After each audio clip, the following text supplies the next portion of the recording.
அதிசயங்கள் செய்கிறவர் நம் அருகில் இருக்கிறார்.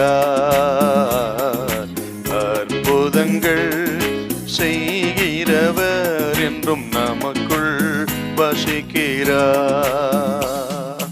யோவான் 1:43 வாசிங்க. மறுநாளிலே இயேசு கலிலேயாவுக்கு போக மனதாயிருந்து பிலிப்புவை கண்டு, நீ எனக்கு பின் சென்று வா என்றார். ஆண்டவர் இயேசு தன் ஊழியத்தின் நாட்களிலே யூதேயாவிலிருந்து கலிலேயாவுக்கு போக முற்படுகிறார்.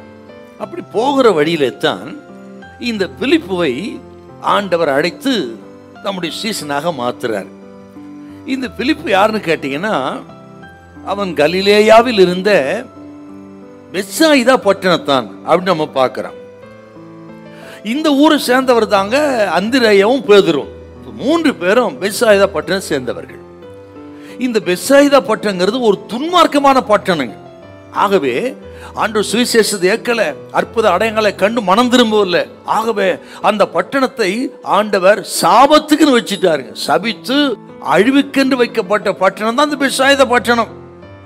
இந்த பட்டணத்தில் இருந்து தான் இந்த துன்மார்க்கமான ஒரு பட்டணத்துல கீழ்ப்படியாத மக்களால் நிரம்பின பட்டணத்தில் இருந்து தான் ஆண்டவர் அந்திரேயாவை தெரிந்து கொள்கிறார், பேதுருவை தெரிந்து கொள்கிறார், பிலிப்பை தெரிந்து கொண்டு நமது கனமான ஊழியத்துக்கு அழைத்து பயன்படுத்தினார் என்றால், கேட்கிற அருமையான கர்த்தருடைய பிள்ளைகளே, நம்ம எந்த ஒரு பட்டணத்தையும் அற்பமாய் நினைக்க கூடாது.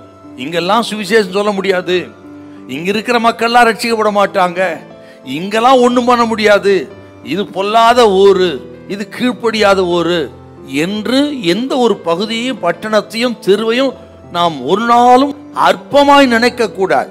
எங்கே இருந்தும் எந்த இடத்திலிருந்தும் ஆண்டவர் தமது ஊழியத்துக்கு தெரிந்து கொண்டு வல்லமையாய் பயன்படுத்த கர்த்தர் வல்லவராயிருக்கிறார்.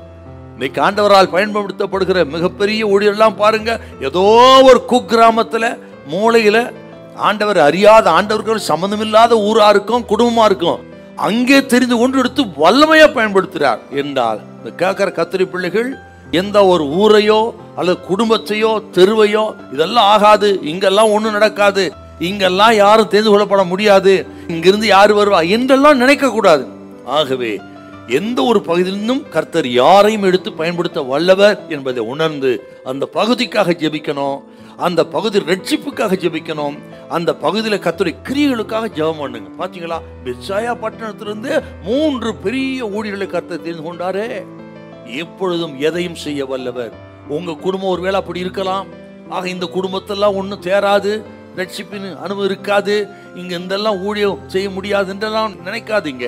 எங்க இருந்து கர்த்தர் கிரியை செய்வார். குடும்பத்துக்காக ஜெபம் பண்ணுங்க, பிள்ளைகளுக்காக, புருஷனுக்காக, மனைவிக்காக ஜெபம் பண்ணுங்க. யாரையும் பயன்படுத்துவார், யாரையுமே இயேசுநாதர் கையில் எடுப்பார். உங்களை கொண்டு கர்த்தர் செய்கிற காரியம் பயங்கரமா இருக்கு. அல்லேலூயா, அல்லேலூயா.